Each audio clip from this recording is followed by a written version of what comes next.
So I'm up again early, and yesterday we managed to get the rubber bushes that we've been waiting for delivered from the UK. So I've got here, these are the top ones, these are the bottom ones. I've also got a cushion for the suspension for one side. I've only got one of those at the moment, so what we're probably going to do is get these bushes fitted in Turkey. The garage that we went to a couple of days ago said that we also need some ball joints and stuff like that. So we've got those ordered. We're going to probably try and get those delivered to the western side of Turkey so that we can drive. We might get these bushes fitted earlier. What I'm just going to do now is I'm just going to use some string that I got yesterday in a hardware shop. I've got a tape measure, and I've been doing a bit of research, and I think I can do a rudimentary check of the alignment of the front wheels. So I'm just going to do that now, and yeah, I'll get things set up and then I'll talk you through what I'm doing. So essentially what we're going to do is we're going to use the two bromptons that we're carrying, and I've got a bit of string that I've tied going all the way around the vehicle. It's roughly going across the middle of the axles, and what I'm attempting to do is to get effectively a parallel line from the back wheels that I can then use to essentially measure the gap between the rim at the front and the rim at the back. Okay, so in here that's 1.9 on that one, and 1.8 on that. So actually this wheel at the moment is looking like it's slightly towed out. Might need to do a couple of other bits and pieces, but whereas this other wheel, when I look at this wheel here, this is 1 centimetre. I think I need to reduce and about 1 centimetre there. So it's not horrendous, but it's I've got some, yeah, I think it's definitely a little bit out, but got a few more bits of adjustment to do. I think I need to pull the string down a bit here. So we'll just keep going with that until I'm happy that I've got the string in the right place, and then I'll stop measuring, and then I'll probably make any adjustments that I need to. But it's definitely, the tracking is definitely out. So we'll try and improve that. I think I'm just about set up. So what I've done is I've put this block of wood on the tyre to give me some space away from the wheel, and then the string runs all the way down to the front. But essentially what I'm doing is I'm measuring the distance between the string and the wheel rim, and I'm using that as a reference. Okay, so what I've done is I've made sure that both back and front, so there you can see it's 4, and here hopefully we can see it's 4 as well. I'll check it before I make any adjustments, but a little bit difficult when I'm filming just to get it exactly, to show you exactly. But so now I know that the string between the back and the front is parallel to the wheels. So if I move that to the front, project that forward, I can see here at the back that I'm 3, and then at the front I'm way out, and I'm 4 and a bit. Some of that I suspect has come from the fact that since I've had the van, when I'm going forward, when I'm going straight line, essentially the wheel has always been like that, whereas I've just put it back I've just recentered it to see what it's like. I'm going to go and check the other side as well and see what that's like, but with the wheel like that in center, so I've actually got a reference point that I can refer to. Yeah, the steering is well out, but as I say, I've been used to driving it like that, so I suspect it's not as bad as it's showing there. But we might actually just try and, while we're doing this, we might actually just try and sort that out. So I'll probably just, yeah, have a little check.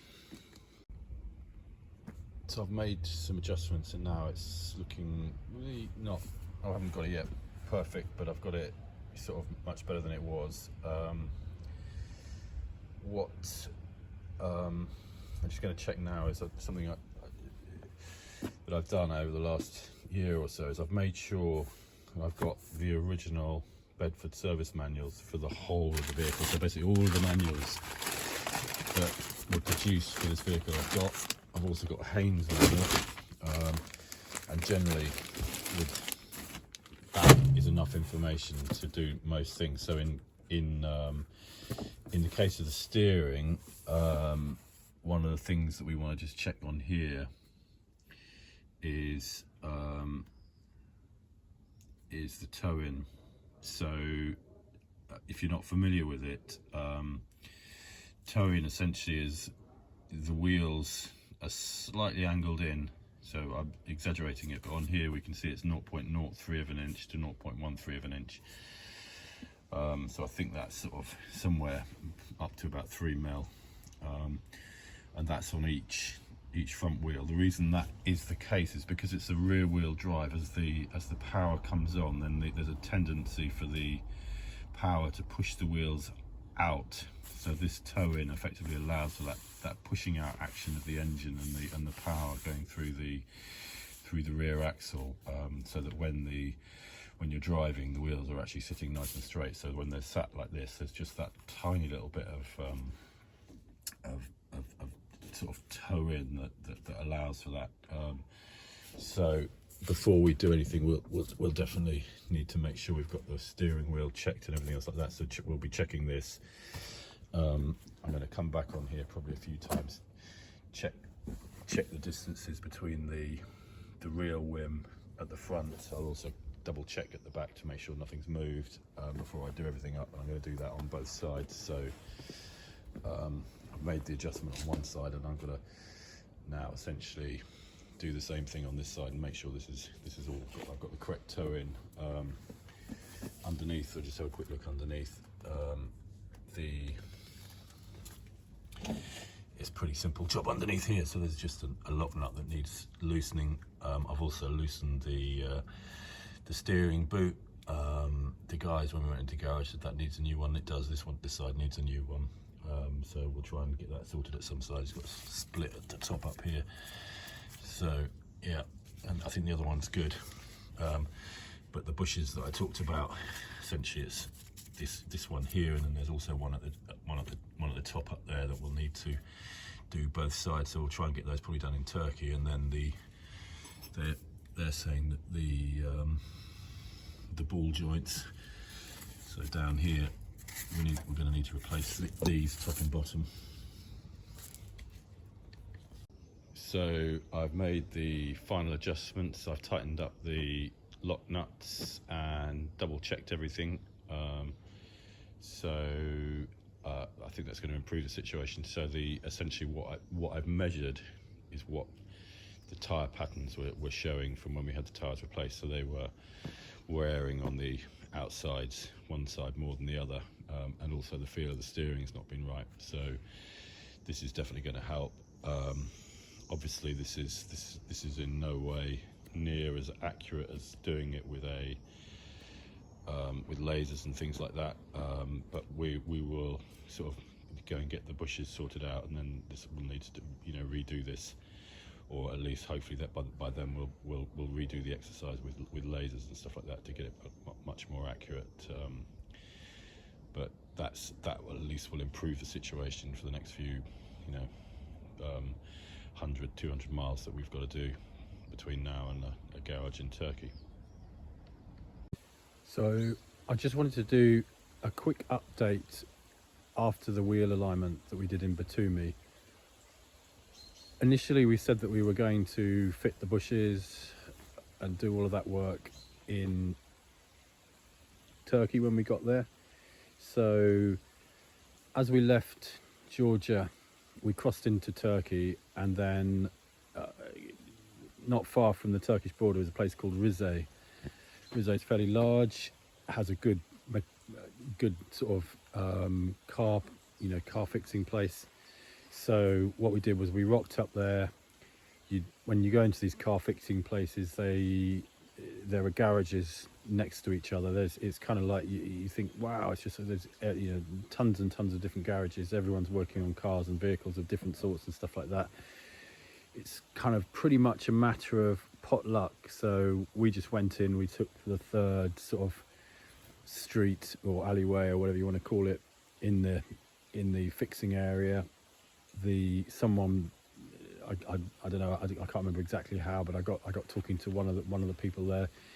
He then took me somewhere else, and then somewhere else, and somewhere else, and I think after about the third or fourth go, we actually found a garage that was happy to help. So they were specialists in suspension and that sort of side of things, and so we put, basically after a sort of 10-15 minute wait, when they'd finished the work that they got on, they put the van on a ramp.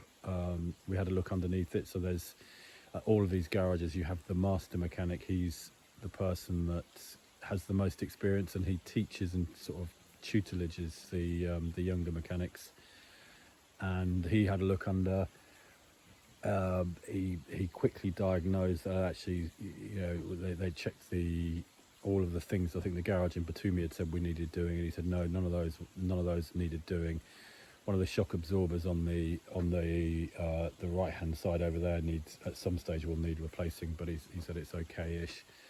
But where the real problem was probably difficult for me to show, but essentially under here, on where the shock absorber joins to the bottom wishbone, there's a big washer that holds it all together. That has split, which was allowing for movement, and so within about 10 minutes they fitted a new washer on the outside of it and bolted it all together, and now there's very little noise and it's all working well. So his view is that the bushes are all okay and stuff like that.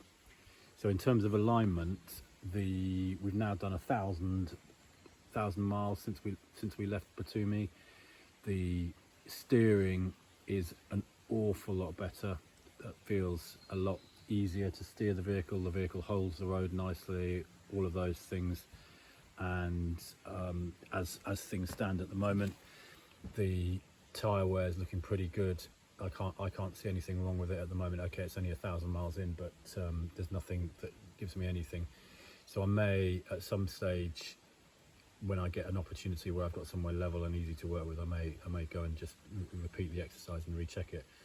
But essentially what we did on the street in Batumi has fixed the issue. New tyres, a very, very small amount of work underneath here has kind of improved.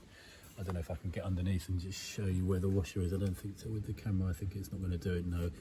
But there's here, this nut here is essentially above that. There's a washer, and that holds the shock absorber and all of that together, and that has split. This is the split one, so you can see here how it's been damaged somewhere along the line. I don't know, we must have hit something, and yeah, and it split it. The one that we've got on isn't exactly the same as that, so when we get back to the UK, we will go and source one of these and get it sorted. But at the moment, it's what we've got on is doing its job and holding everything together. I think the last thing to add about the garage in Rize that we went to, so they charged us 100 Turkish lira, so that's £2.50. They probably were, with doing the sort of putting it on the ramp, having a look at it and all that sort of stuff, it was probably 20 minutes to half an hour by the time we'd sorted it out. So £2.50 for half an hour's work, amazing value. And the fact that he's I think he's given a more practical view as to actually what's wrong with the vehicle than the garage in Batumi, which seemed to just veer on the replace everything. Where we only work on new cars, whereas I think the mechanic that we had in Rize, is used to working on old cars and stuff like that, or older cars, and he kind of knew what was needed to keep it going. So so that's kind of where we got to. But amazing value from Turkish garage. If you're ever in Turkey and you get stuck, I would recommend going in there. That people are so helpful. You just cannot believe how helpful people are in Turkey. So definitely, go and get stuck in. Someone will help you. It may feel a bit daunting at first, but go for it, because they are so good.